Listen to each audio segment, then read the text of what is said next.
Meet बेचने वाली सास बहू। शीशगंज गांव में ताहिर नाम का एक व्यापारी था। वो बाजार में मीट बेचा करता था। हर दिन उसके दुकान पर सैकड़ों लोग मीट खरीदने आया करते थे। एक शाम एक सास बहू की जोड़ी उस मीट की दुकान के आगे से गुजर रही थी। मीट वाला जमीन पर पड़ा हुआ मदद की गुहार लगा रहा था।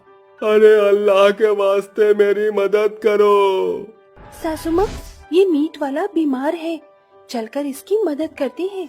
हेतल मीट वाले को पानी पिलाकर कहती है, भाई साहब, अब कैसा लग रहा है? लगता है अल्लाह ने मेरा बुलावा भेजा है। मेरे पास चंद सांसें बची हैं। मैं जानता हूँ कि अब मैं नहीं बचूंगा। अरे शुभ शुभ बोलिए चाचा। लेकिन जाते जाते मैं आप दोनों को अपने मीट की दुकान की जिम्मेदारी सौंप कर जा रहा हूँ। अभी मेरा बेटा इतना समझदार होशियार नहीं है कि वो इस दुकान को चला सके। मैं आप दोनों से विनती करता हूँ कि उसके बड़े होने तक आप मेरी इस मीट की दुकान को चलाइए। ऐसा कहते हुए ताहिर की आंखों से आंसू की बूंदें जमीन पर गिरने लगती हैं और वो छटपटाने लगता है। फिर दोनों का हाथ पकड़कर कहता है, अरे वादा कीजिए, आप मेरे बच्चे और मेरी बूढ़ी माँ का ख्याल रखेंगे। इस मरने वाले की इच्छा पूरी करेंगे ना आप दोनों। ऐसा कहकर ताहिर दम तोड़ देता है और दोनों कहती हैं, माँ जी, ये मीट वाला तो मर गया। ये किस धर्म संकट में डाल दिया इस मीट वाले ने हमें। उसकी अधूरी इच्छा पूरी करनी ही पड़ेगी। आस पड़ोस के लोग से पूछताछ करके वो उस मीट वाले के घर पहुंचकर कहती हैं, अंदर कोई है। तभी 12 साल का फजल दरवाजे पर आकर कहता है, दादी माँ, कोई आया है।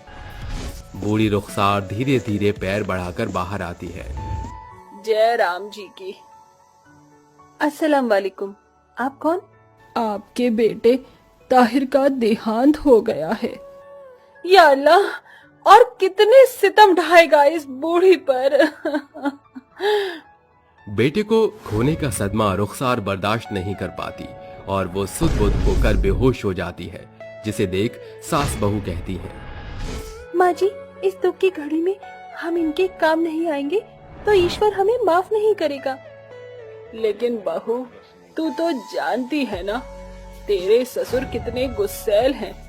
एकदम पक्के ब्राह्मण वाला हाल है उनका। हमको मांस बेचते अगर देख लिया तो बवंडर मचा देंगे। हमें कौन सा पूरा दिन ही मीट बेचना है? हम सिर्फ दोपहर के 3 से 6 तक मीट बेचा करेंगे। इससे ससुर जी और उनको कुछ भी पता नहीं चलेगा और हम उनकी मदद भी कर सकेंगे। दोनों सास बहू अगले ही दिन से बाजार में जाकर मीट बेचने लगी थी। ताजे ताजे मीट ले लो, आ जाओ भैया, और ले जाओ बाजार से सबसे सस्ती दुकान से एकदम सस्ता चिकन मटन। तभी दुकान पर कुछ लोग मीट खरीदने आते हैं और कहते हैं, जरा आधा किलो मुर्गे का मीट देना। क्या बात है, पहली बार मीट की दुकान पर एक सास बहू की जोड़ी को देखा है। अरे काकी, हमको भी 1.5 किलो मटन देना जरा। हेतल को मटन के टुकड़े करता देख रसिका कहती है, अरे ये कैसे बड़े बड़े टुकड़े काट रही हो? आज से पहले कभी मीट नहीं बेचा क्या? जरा छोटे टुकड़े कर दो, मटन को पकाने में घंटों लगते हैं। माफ करना बहन जी, नया नया धंधा खोला है ना, इसीलिए। शाम के 5:30 बजते ही दोनों सास बहू बचा हुआ मीट बटोर कर मीट की दुकान बंद करती हैं और रुखसार के घर पहुंचती हैं। आंटी जी, ये लीजिए आपकी अमानत। ये कैसे पैसे हैं और आप दोनों ये मुझे क्यों दे रही हैं? ये पैसे आपके उसी मीट की दुकान की कमाई हैं जहां आज से पहले आपका बेटा ताहिर मीट बेचा करता था। बहुत बहुत शुक्रिया। अल्लाह आप दोनों जैसे नेक दिल और मददगार इंसान सभी बेसहारा के जीवन में भेजे। वो मीट की दुकान से कुछ मीट के टुकड़े बच गए हैं, आप इन्हें बना लीजिएगा। आप दोनों हमारे इस बदहाल जीवन में फरिश्ते बनकर आए हैं। उस रोज बूढ़ी रुखसार के घर में सिर्फ उन सास बहू की मेहनत के कारण चूल्हा जल पाता है। फिर दोनों भागती दौड़ती अपने घर पहुंचती हैं। भगवान का लाख लाख शुक्र है, अब तक ससुर जी और अमर आए नहीं है। बहू, सरपट से तू चूल्हे पर दाल चावल चढ़ा दे, मैं सब्जी काट देती हूँ। जैसे घड़ी में रात के 8 बजते हैं, उन दोनों के पति घर में कदम रखते हैं। सासू माँ, ये तो खाना बनते ही आदम के। अरे वाह, खाने की खुशबू तो बहुत अच्छी आ रही है। क्या बनाया है? समय रेल की रफ्तार जैसे तेज गुजर रहा था। दिन हफ्ते और हफ्ते महीने में ढलते जा रहे थे। दोनों सास बहू हर दिन चोरी छिपे बाजार में जाकर मीट बेचा करती। एक दिन दोनों के पति जल्दी घर लौट आते हैं और उन्हें घर पर न पाकर कहते हैं, अरे ये दो हंसों का जोड़ा कहाँ लापता है? हो सकता है पिताजी, माँ और आरती बाजार गई हो। तभी दोनों 6 बजते ही घर लौटती हैं। सासू माँ, ससुर जी और अमर जी आ गए हैं। आज तो हम पकड़े जाएंगे। बहू, तू बस अपने मुंह पर ताला लगा कर रहे। माँ, आरती कहाँ थे दोनों? अरे जेठ की गर्मी से घर तवे की तरह तप रहा था। बेचारी हम सास बहू तो आलू की तरह उबल रहे थे, तो सोचा बाजार घूम आए, इसे टहलना भी हो जाएगा। आज शाम की भाजी तरकारी भी खरीद लाए हम। एकदम अच्छा किया भाग्यवान। दोनों के पति अब आए दिन घर जल्दी आने लगे थे। एक रोज वो कहते हैं, अरे ये रोज रोज का क्या चक्कर है? आखिर कौन सी खिचड़ी पका रही हो तुम सास बहू? सच सच बताओ। कहीं आप दोनों हमसे कुछ छुपा तो नहीं रही? छुपाने जैसा कुछ होगा तो ना। दोनों सास बहू के मीट की दुकान पूरे बाजार में छा जाती है। ताजी ताजी मीट ले लो। सासू माँ, आज तो 1 घंटे में ही हमने 6 बकरियों का मटन बेच दिया और बाकी दिनों की तुलना में आज 2.5 दर्जन मुर्गियों का मीट बेच दिया। आज तो अच्छी बिक्री हुई है।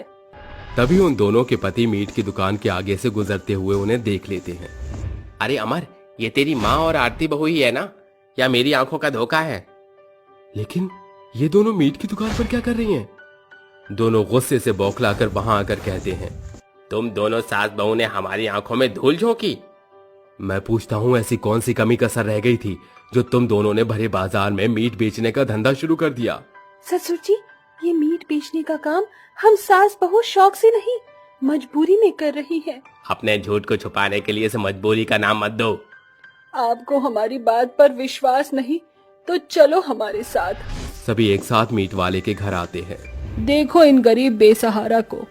वो मीट की दुकान इनके मरे हुए बेटे की है, जिन्हें हमने मरते वक्त वचन दिया था कि उनके नादान बच्चे के बड़े होने तक हम सास बहू उस मीट की दुकान को चलाएंगे।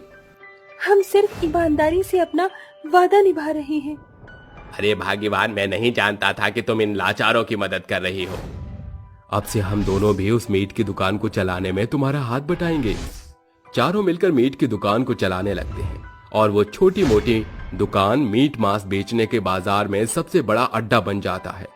तकरीबन 6 बरस गुजरने के बाद फजल भी बड़ा हो जाता है।